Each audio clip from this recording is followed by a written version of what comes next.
میں آپ کا شکریہ ادا کرتا ہوں. میں کوشش کروں گا کہ 5-6 منٹ میں اپنا درد بیان کروں اور جو سانحہ ساہیوال ہیں اس کا نوحہ کروں. محترم چیئرمین، ایک بہت بڑا سانحہ ہے جس کو بیان کرنے کے لیے الفاظ نہیں مل رہے، اور لغت کے اندر اس دکھ، اس درد اور اس سانحے کے اوپر تعزیت کرنے کے لیے اصطلاحات نہیں مل رہے. اور یہ واقعہ ایک ایسی حکومت میں ہوا ہے کہ جو ریاست مدینہ کی بات کرتی ہے، وہ ریاست مدینہ کہ جس نے پہلی مرتبہ انسانیت کو بتا دیا کہ ریاست ہوگی ماں کے گود جیسی، قاتل نہیں ہوگی، ڈاکو نہیں ہوگی، دہشت گرد نہیں ہوگی. چھوٹا سا خاندان، خلیل اور نبیلہ میاں بھی، ان کے ساتھ ان کی 13 سالہ بیٹی اریبہ اور ان کا دوست ذیشان، وہ جو کہا جاتا ہے قرآن پاک میں وَإِذَا مَوْعُودَةٌ سُئِلَتْ بِأَيِّ ذَنبٍ قُتِلَتْ، کہ جب زندہ گاڑی ہوئی بچی سے پوچھا جائے گا کہ تمہیں کس جرم کے اندر قتل کر دیا، اللہ پوچھے گا. اس چھوٹی 13 سال کی جو بچی ہے جس کو اپنے ماں باپ کے ساتھ، اپنے بہن بھائیوں کے سامنے قتل کر دیا گیا، حشر کے دن، قیامت کے روز اللہ اس بچی سے پوچھے گا کہ اپنے قاتلوں کی نشاندہی کرے. یہ سی ٹی ڈی نے قتل کر دیا اور پھر اس کے اوپر قتل، وہاں پہ دہشت گردی کا لیبل لگا دیا، دہشت گردی کا لیبل اس کے اوپر لگا دیا. ویسے چیئرمین، پوسٹ مارٹم رپورٹ بتا رہی ہے کہ 4 انسانوں کو 32 گولیاں ماری گئی.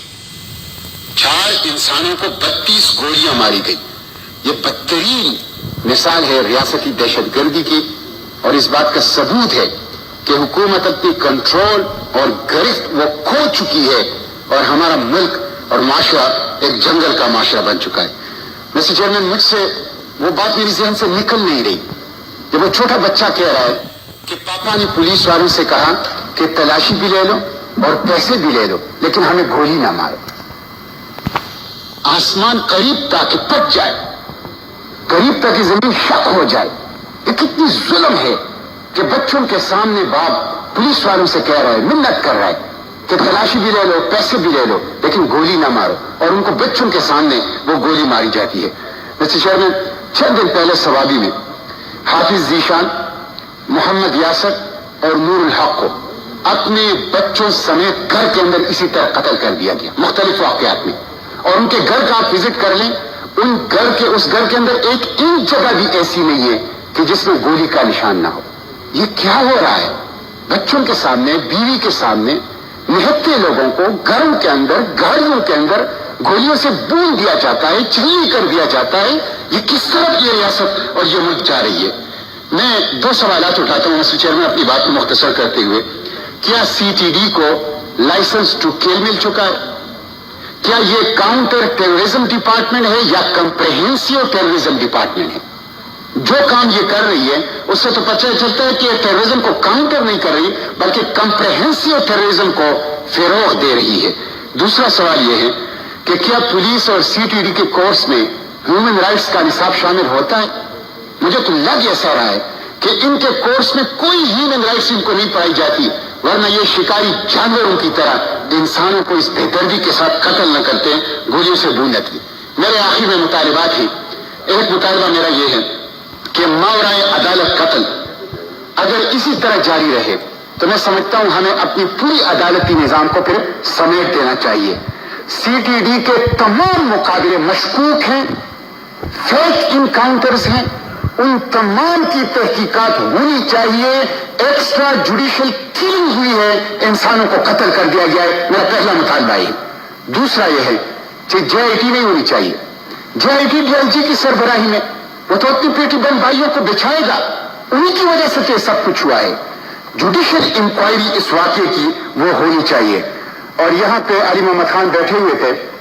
بے نامی ایف آئی آر، پولیس سے ایف آئی آر درج کی ہے جس میں مقتول ذیشان کو نامزد کیا ہے، اور دوسری طرف سی ٹی ڈی کے بے نامی کیوں نام نہیں ہے، بے نامی ایک ایف آئی آر مقتولین کی طرف سے درج ہوا ہے. تو علی محمد خان صاحب کہا کرتے تھے جب یہ اپوزیشن میں اسلامی حکومت کا حوالہ دیتے تھے کہ جس مقتولوں کا قاتل نہ ملے حکم اس کا قاتل ہوتا ہے.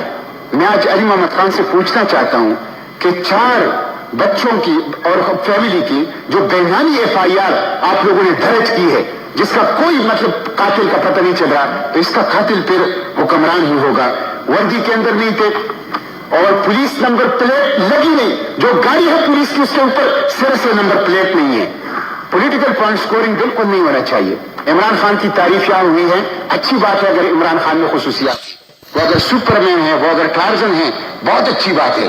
لیکن اصل بات تو یہ ہے کہ یہاں پہ ایکشن ہونا چاہیے. وزیر اعظم صاحب ٹویٹ پہ وہ ٹویٹ کر رہے ہیں اور کفالت کی بات کر رہے ہیں. کفالت نہیں، انصاف. وزیر اعظم افسوس کا اظہار کریں، افسوس نہیں، ایکشن. ذاتی چیزوں کے اوپر تو DPO پاک پتن کو تبدیل کر دیا جاتا ہے، IG طاہر خان کو تبدیل کر دیا جاتا ہے، لیکن ایک پوری فیملی کو قتل کرنے پر کوئی پولیس افسر جو ہے وہ معطل نہیں ہوتا، کوئی ایکشن نہیں ہوتا. راؤ انور نے 440 قتل کیے تھے.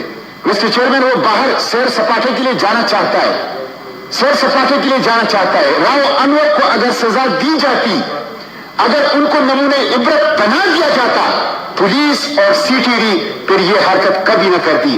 اس لیے میری یہ درخواست ہے اور میرا آخری مطالبہ یہ ہے کہ اس واقعے کی جو سانحہ ساہیوال ہے، اس کے اوپر روزانہ رپورٹ سینٹ کے اندر آنی چاہیے. اسے لاجیکل کنکلوژن تک پہنچنا چاہیے. اور راؤ انور نے جو 440 افراد قتل کیے ہیں، ان کا بھی لاجیکل کنکلوژن تک یہ پہنچنا چاہیے. اور یہ جو فیک انکاؤنٹرز ہیں، یہ جو ایکسٹرا جوڈیشل کلنگ ہے، یہ جو وردی کے اندر دہشت گردی ہے، یہ جو مورائے عدالت قتل عام ہے، اس کا سلسلہ روکنا چاہیے، ورنہ ریاست پہ اعتبار اٹھ جائے گا. بہت شکریہ.